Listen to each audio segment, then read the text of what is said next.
How Hi. are you? Hi. Whoa, that was our last class for group coaching. So cool. I love it. Yeah. And then when you just called me to jump on, to remind me about jumping on, Yeah. we were just, I guess, like that just brought up something big for me, because I didn't know that that's what you were talking about when you said,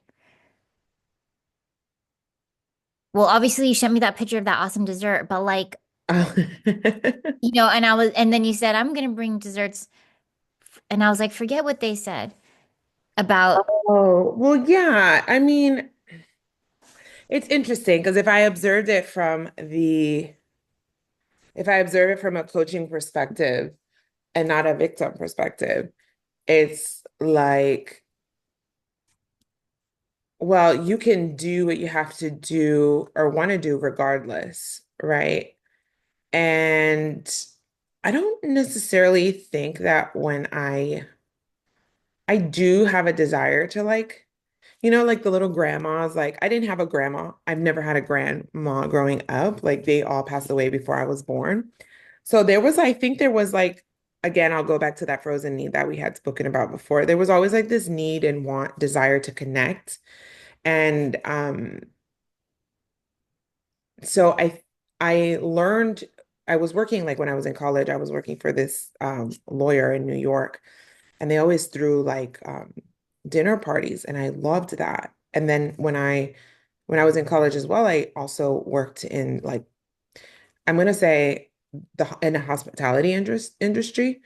Um, and it was like always being surrounded by people, and it was so cool. So I was always like, oh, well, this is a way I can kind of like emulate that nightlife, the hospitality life, and through dinner parties. So I started cooking for people like all the time, and actually, when I was a kid, we I used to make my family always would be like, make us cornbread. And I used to make those little jiffy cornbread boxes. So yeah, everybody was like so happy and like anticipating like something that I was making. So I think I got that like there was like a level of satisfaction there. And that used to feel really corny, but it is what it is. That's life. Like I think I'm trying to embrace, like my goal is to embrace all of the things. And I know um I like making food for people. And there have been plenty of people that have enjoyed, you know, my husband and I's food or cooking. So that I tried a new recipe. Um, yeah. And then I wanted to tap into that rejection piece though. oh, the rejection How piece. did you know you know, that when someone brought up, why Oh, do during you our do group this? process. Yeah, like, why do you do this? Oh, like why do I do things for people? Yeah, how did you make that connection that that is re a feeling of rejection that they brought that up? Or was that part? What was the rejection part? Um, Maybe it was, well, one of the things that was said was you should focus on yourself. And I said, that's fine, right? But for in what way? Like, what are you like trying to help me emerge from? And then, well, it's like you're always doing things for other people. And I'm like, well, what part? Um, because I was trying to figure out what it was that I was doing for other people that was presumably a problem or me not focusing on myself or anything like that. But there's been, both of the people that spoke up still haven't told me ever what it was. And then I was defensive, but I did in response ask, well, in what way? Again, because I'm open to having a blind spot. I think we all do. And that's why nature made relationships, so that in whatever genius way the fabric of life made it, we have relationships. And I've been really good at using people as mirrors, Yeah. to get better. Yeah. Um, And so that's why I was asking, okay, well, there's this part of me that you're identifying that seems to be an issue. Like, in what way? But neither of the people that brought it up could really identify it. Like, what part was it? Was it that I helped you when you were getting upset because you couldn't figure out the system? Was it that I set up a group for everyone to have centralized information? And I did it because I had been like, in a way, one of our assignments in the class was hosting. And I felt like by assisting people, and I remembered it was always me like remembering. I remember when I first started, it was so frustrating because I had to piece all this information together and I'd be commuting an hour and a half back home from work trying to figure out where to go and what the Zoom and what link. Oh my God. And I was driving. So I was like, well, help let me help people avoid this problem. Yeah. And I mean, so if it was that, if Yeah. it was people were asked, one of our assignments was to ask people for things. Well, one of the people asked me for something. They said they wanted gifts. And I was like, okay, cool. And then your birthday happened to be around the same time. So I was like, well, I'm not going to get one and not the other. So I was like, I'm just going to get one. And it's not much because to be honest, I have more than enough things, and that's how I feel. And I've come to that place in my life. So I do feel like part of my life purpose is others. I care about others and Hmm. whatever I do, and I won't stop. If someone doesn't want it, I'll just go volunteer somewhere. It's fine. I But think you're very generous. I think that being able to be generous also is not everybody can be that generous, you know? So, and I don't think you're overly generous. I just think you are um present with what you want to give. yeah. You know, it's not like you bought me an Hermes scarf. You bought me a beautiful Oh my scarf. gosh, girl. If I had it like that, I would get Yeah. you a Hermes scarf. Thank Yes. you. Thank you. Why not? I mean, Um, you can have so many, like, my husband, and the reason is that in my mind, I came from nothing. But as I matured and been here on this planet chronologically longer, yeah. I, it's all perspective. Like, I always thought came from nothing. But as I grew up, I started really seeing my perspective of value changed. And I'm like, oh, all the things, they're cool. And on some level they matter, but they're not everything. Things aren't everything. It's like you can have like everything is a balance. So you can have all the things and be miserable. You can be the CEO, VP, make millions of dollars a year and still be miserable. And I don't want one or the other. I want all of it. I want the experiences, the things, the relationships, the love, the joy, everything. And so it's like finding a balance. So I always, obviously, as you grow, I thought, oh, the things. And then it's like, oh, you get things. And it's like, okay, that's Hmm. cool. But I also like relationships.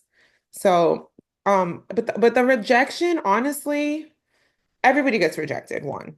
Two, I because of this program, I've been able to just be like, you know what? Rejection is just a realignment. And it's like, whoever is my people is my people.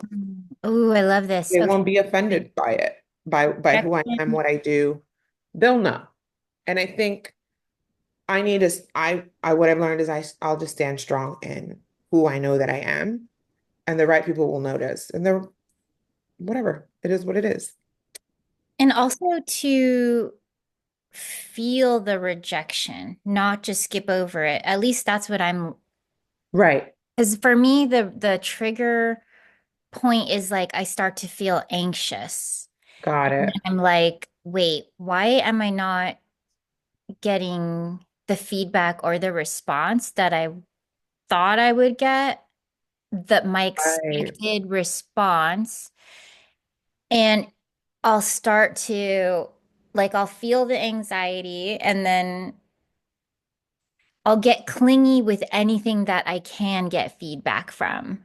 Like, for example, I'll go on Instagram or YouTube because I know I'll get some kind of input. It might, it's like Like, just to feed the void. I see. So, okay. And then, so like for example, this is when I get triggered. So I feel abandonment slash rejection. Okay. If I don't hear back, and I can't even really, well, fuck it. I'm just gonna share it, Hmm. right? If people try to use that against me, then it's a good opportunity for me to see them for who they are. But um, yeah, if I don't hear back from someone in like, a work day, like 6 to 8 hours, I start to feel anxious. Mm. And that really triggers my abandonment wound and my rejection wound, right? So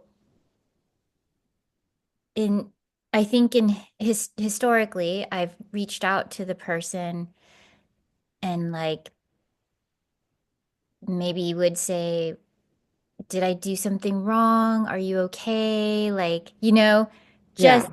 something that put me back in my teenage cage. I love that we coined that. I love it too. And it would just get messy. Mm. But they're just living their life. Like they're gonna get back to me whenever they can. And Yeah. I now think I'm supposed to be with that part of me and nurture her and walk her back to like a calm place and just say, I'm feeling anxious. You're feeling anxious, Susan. Like it's okay. They're not rejecting you. Yeah. Nobody's rejecting you. Like, what's actually going on right now? Mm. The sky is blue.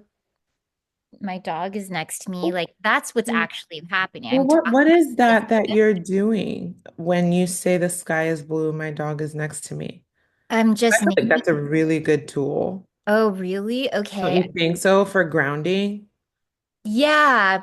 Yeah, I like that. Okay. I think I'm just naming what's actually happening. Right.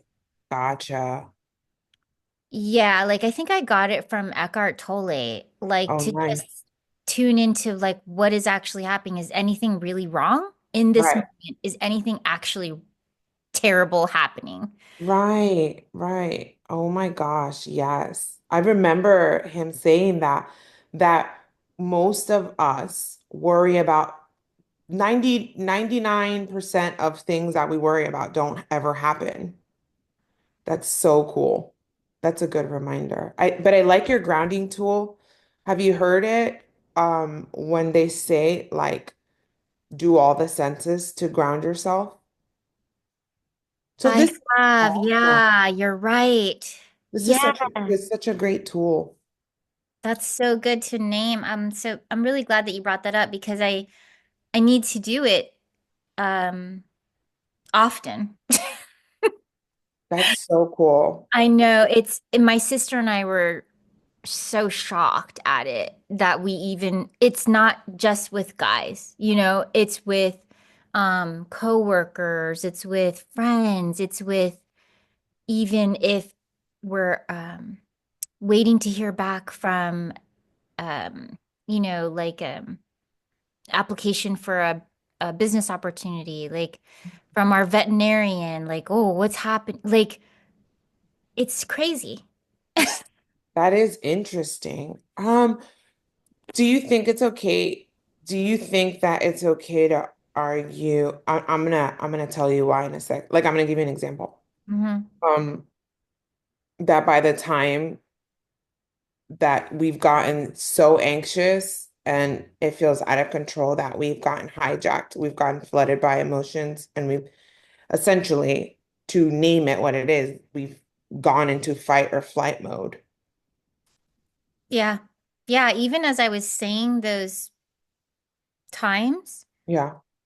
I could feel myself getting caught up in my stories. So I'm glad that you interrupted me about it because um fight, I think I was getting in maybe something like a fast heartbeat and I don't know where I would have went, but No.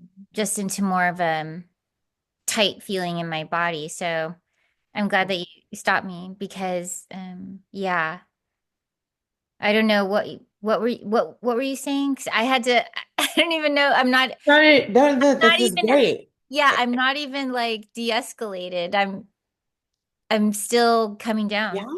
You Mhm. should take this moment to feel it and name it, what the feeling is.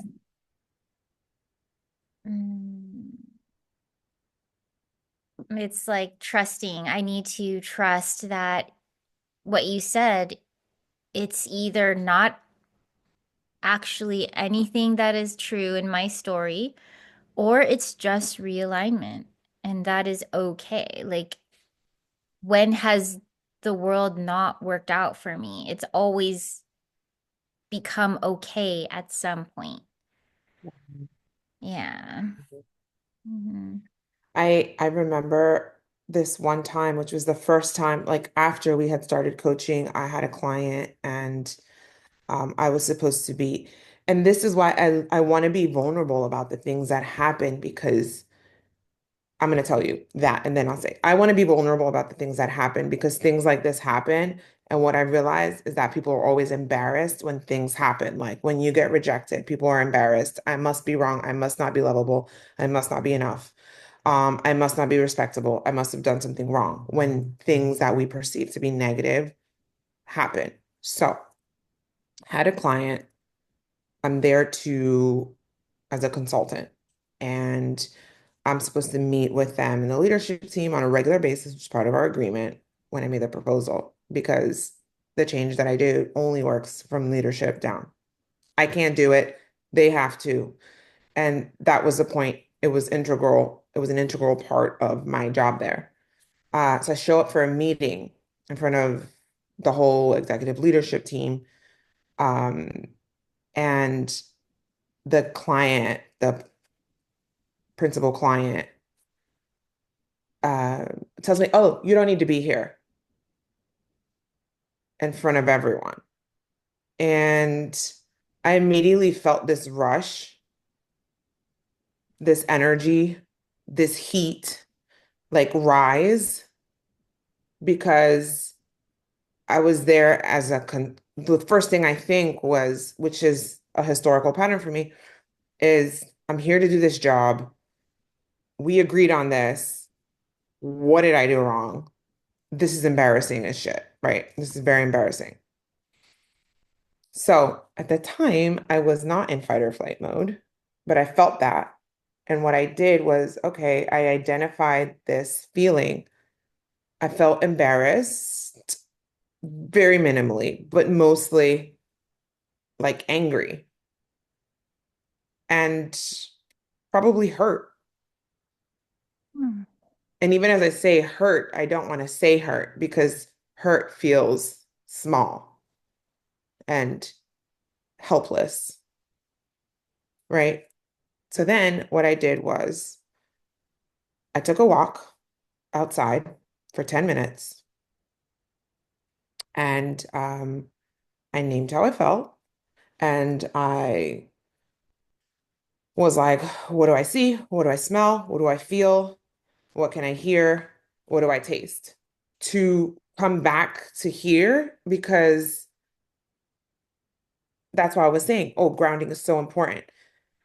And what I had done with that, naming the feeling, getting balance, taking a walk, was moving the energy and completing the cycle of emotion. And what happens a lot with us is that we have these pent up emotions, suppressed emotions, things that we don't go through the whole cycle. And then because I worked through that, I was able to tell her I needed later. I said I needed to be part of that meeting. That's what we agreed on. but that's fine. I get it. And then she explained why she did it, and it was fine. And I was like, oh, that was a really successful going through your emotions, completing the cycle. But then months later, I got flooded and I could not get myself out of the cycle. So it is a constant between traveling back and forth, between moving. Like I had so many things. So I realized I was adding so much stress in my life that I couldn't get out of the stress cycle. So that was a really good like representation of having moved through the emotional cycle was because 50% of it is naming it, right? Most of the time when we blame people, again, what we use in class is like agency. When we blame people, it's like, oh, they caused this emotion and therefore they have the power of what the emotion was, which is why people always look for apologies, why we look for apologies. Because if somebody apologizes because they caused it, then I can feel okay. But that's really not the case because the emotion and the internal energy was inside of you. You reacted to something, but it was your power to deal with it. So I wanted to point that out because you brought that up and I thought that was really, really awesome. I'm glad that you said that last part too, that we don't need the sorry. We don't need the apology.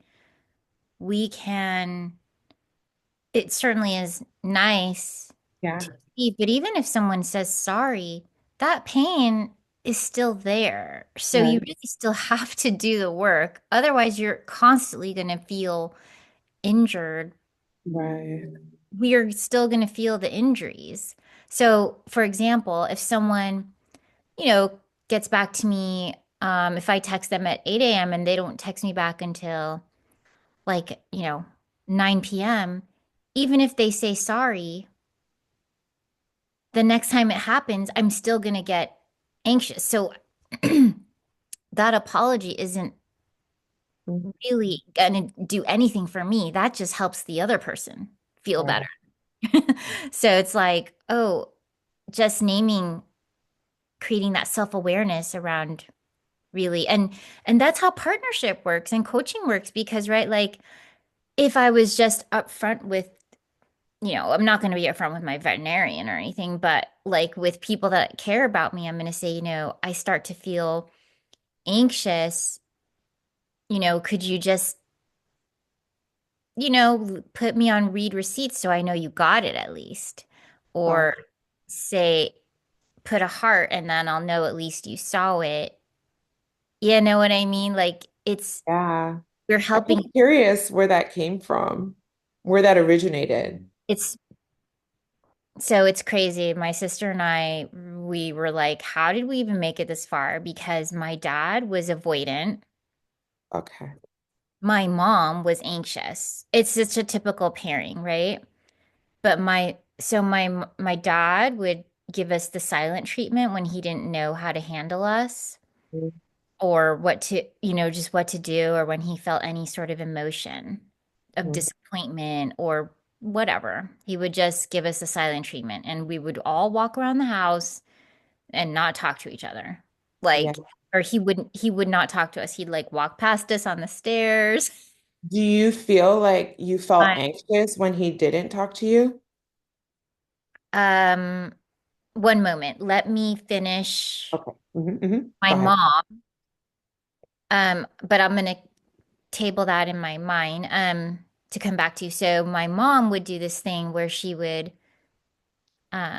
harass us. She was highly irritable. So when she felt upset with us or disappointed or upset with anything kind of in her life, she would follow us around and demand answers until we like kind of gave her the answer she was looking for, even if it wasn't accurate. Like she would just kind of yell us into submission, say whatever would make her feel better. And now I know she had her own anxiety going on. And I do honor that my family was just doing the best they could. But, the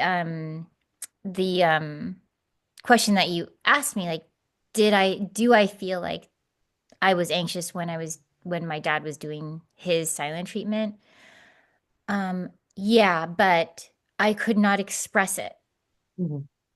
It was it was like frozen or numb. I would just shut down my energy so that I didn't feel Mhm. anything and ignore him as well. But I know that that was bothering me because I would go into my room and hum.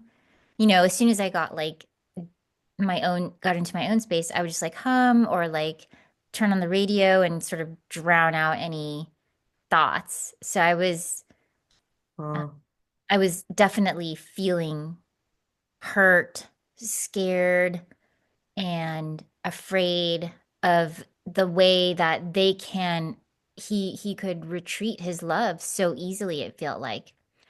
So that's where it originates from. wow, that's deep. Hmm. That's deep. Thanks for sharing that. Yeah. Started having visions of my mom Oh chasing no. me around the house in the same way. Like, oh my goodness. I mean, this is what I'm saying. And I love this conversation because you just realize the more clients we meet with, the more we realize that so many of us, if not all, on some level, go through some things that are like this, which is what Adler talks about in like individual psychology. So thanks for sharing that. Hmm. Yeah, thank you. Thank you so much. And so I think for the way we've both turned out, my sister and I, is somehow we just turned super chill. Like You we're are just so chill. um people pleasing was how it first sort of presented, you know? And then we were like, oh, okay, now we're moms and we have to not be like my mom and not be like my dad. So we just sort of turned into like these very chill beings who do a lot of inner work. If something bothers us, you know, kind of grow with our children, not I against love them. it. I love it. Did that work? Like not wanting to be like your parents? I'm asking for myself. I think so. I Okay. I'd Okay. have to check in with my daughter. She's old enough Okay. now. She Uh, I know believe that you're a mom still. what oh I'm just like, oh my gosh, black don't crack. Holy moly. I know I can't believe it either. But yeah, I think it's really helped that, you know, I'm hoping that like this is what happens for all the generations now because so, like doing being with the self-awareness has just been a lot more easier to access. So I'm hoping people are all sort of becoming more, I mean, aware. And for you as a parent, like your kids are going to be so lucky because you're just the initiator and you know you're going to have all of these skills in your toolkit. It's so sweet of you to say that because my husband and we actually, I don't know if you know this, we both went to a low income boarding school. And well, he was there since he was 6. And I got there when I was 11. My mom took me out and then put me back in. So we, and there's this kind of common thing that people say is like, don't date a milt. Milt is what they call the students that went there. The boarding school is called Milton Hershey School because the reason that they say don't date a milt is because we all came from broken homes, under the poverty line homes, orphans, like a lot of things. And um, well, we're both like, is it even a possibility to be good parents?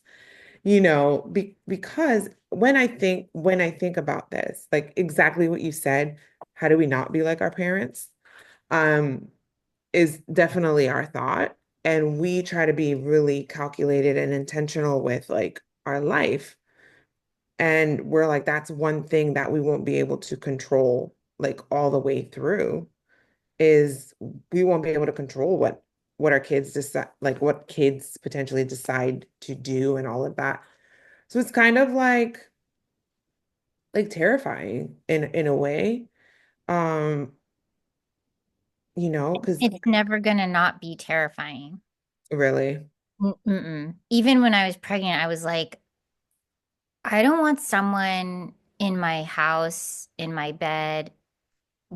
My dog is gonna be so jealous. Like, I did not understand it.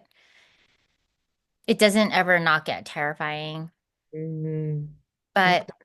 I Yeah. think the bounce back rate, like if you do have a moment that feels like your mom or anybody that caused you trauma, when you do have a moment, I think that that's what gets better is your bounce back rate because like it happens, everyone's escalated, and then what we turn it into is like, okay, let me now repair because that was the missing piece. We're all never going to be perfect, but the Mhm. missing piece was our parents would never repair. Like I remember thinking my mom must be crazy, Gotcha. right? Because she would just yell, yell, yell. And then the next morning she would give me a kiss and act like nothing happened. And I was like, Right. Ditto. oh, Yeah. Ditto. she Ditto. never apologized. She never repaired. She never Interesting. explained why she was the way she was. So it's just that repair is what really um, my daughter is so good at now with her friends and anybody. So that's what the practice is. That's incredible. Thank you for that. I'm sorry, when you said bounce back real quick, I was like, of course you were snatched and bounced back after giving birth. But that's not what you were talking about. You were talking about like if something happened internally with like your daughter, and then you recognize it, you would be like, hey, I'm really sorry, like, or something. You would acknowledge the thing and then repair it. Okay. Okay. Okay. That's helpful. Yeah, So it's like that. we would acknowledge, at least for, when she got older, I would acknowledge my part. Hmm. And then I would actually just turn it around and ask her what she needs from me to feel better. Mm, And even if she didn't know at that time, because sometimes she wouldn't want to talk to me yet, I would say that's fine. mm, When, what time um, is going to work for you? Like 6 p.m. or 8 p.m., mhm. and just give the options because for the little ones, they're still learning about what to say, Wow, like how to say it. And that's amazing. yeah, so just really like asking her, because sometimes for her it was really simple to just like she would just want a hug or she would want, something like an ice cream or something. Like it was just very simple. And then I would really look into her eyes and say and really tell her how deeply sorry I was if I hurt her, if I caused any pain, it was not what I wanted, and to just really deeply apologize. And it doesn't matter how many times, but that's a skill, learning how to apologize sincerely and deeply felt. It's really like a skill because you drop into your heart and it transfers to the other person. Mm-hmm. They feel your heart, like it's not just words anymore. It's more of a being with, and then even just checking in after, like, do you Oh still my gosh, still cool forgive mom. me? I hope you forgive me. And then, but she messes up too all the time now. And so now she knows how to ask for forgiveness because she really messes up a lot with lying and, like doing things she's not supposed to do. But like, yeah, I mean, That's interesting. Well, how do you deal with that? Like, how do you find out that she's lying? oh gosh. Usually someone outs her or it comes up later. Okay. And I'm like, now, that's not where you said you were that weekend. yeah, yeah, that, like my sister and her are close, her Okay. aunt. So she knew when she had her first drink, she's not 21 yet, and I didn't even know.